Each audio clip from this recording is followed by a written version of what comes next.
Hi, my name is Amy, and this is my story. So I was brought up in a very loving home to wonderful parents, married 25 something years, and just really had one of those lives that people would look at and say, oh, she's really got it all together. I was captain of the swim team, captain of the softball team. I played soccer too, so 3-sport athlete, which really doesn't happen anymore, but athletics, they were super important to me. My academics, really important to me. A straight A student, some B's here and there, but I worked really hard in school.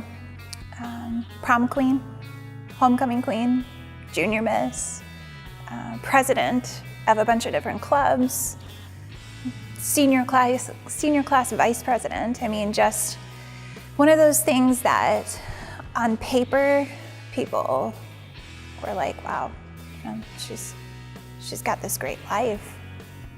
But in my heart and in my head, I was really struggling. I just started dealing with this lack of self-respect, this lack of self-value. I started questioning so much about myself and whether I was really good enough. I had some things that had happened in my childhood and my past that made me start thinking, maybe I'm not that great, maybe I'm not good enough. And I think because those things started to really build up in my life, and I wasn't talking to anybody about it. I had wonderful parents, but I didn't want to talk to my parents.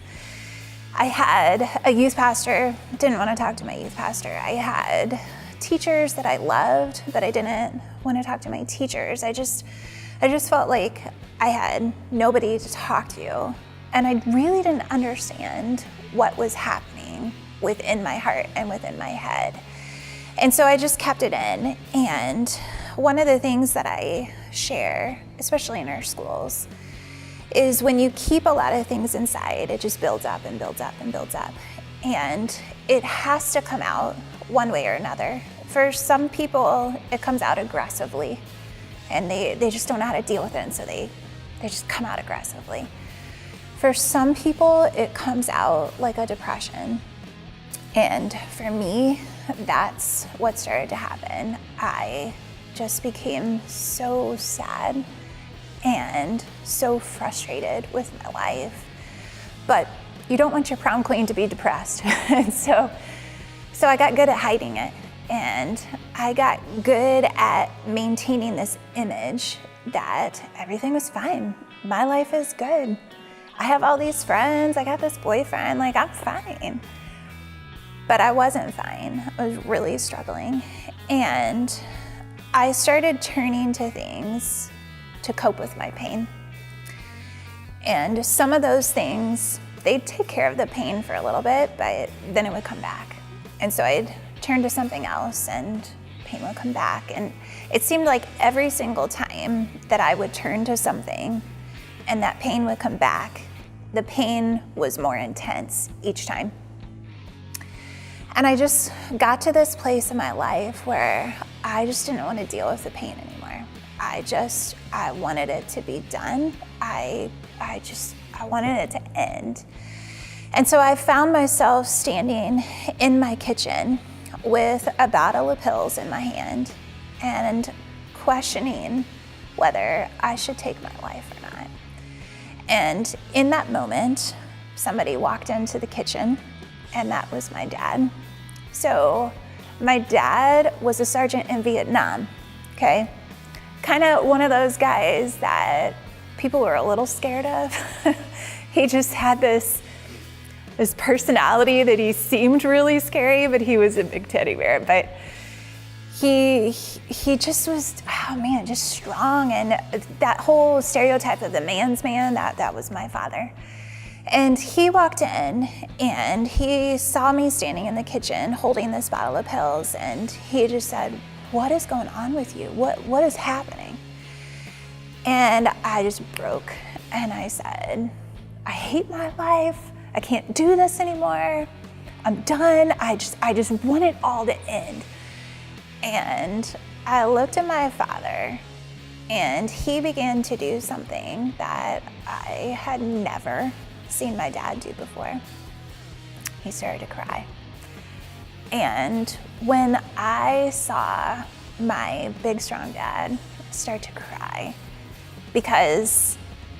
not just because of what I was attempting to do to my life, but because he realized how valuable I was.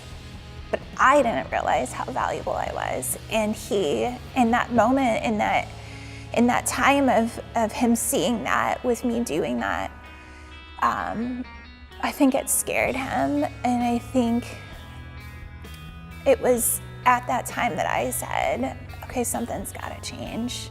Because even though I don't see myself as valuable, even though I don't feel like my life is worth it, even though I want this pain to end, there's somebody in my life that cares enough for me, that sees my life as valuable, that sees my life as important and that it matters, that I can't do this.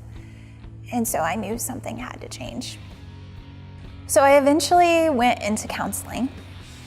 It was something that I did not want to do.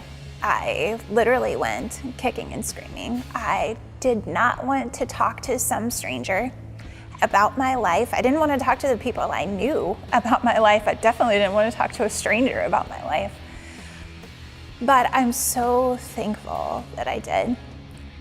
My counselor, I instantly connected with her. She was just kind of she had a little edge to her and just a little rough around the edges kind of a lady, and said it just like it was, just spoke the truth to me and was just very real.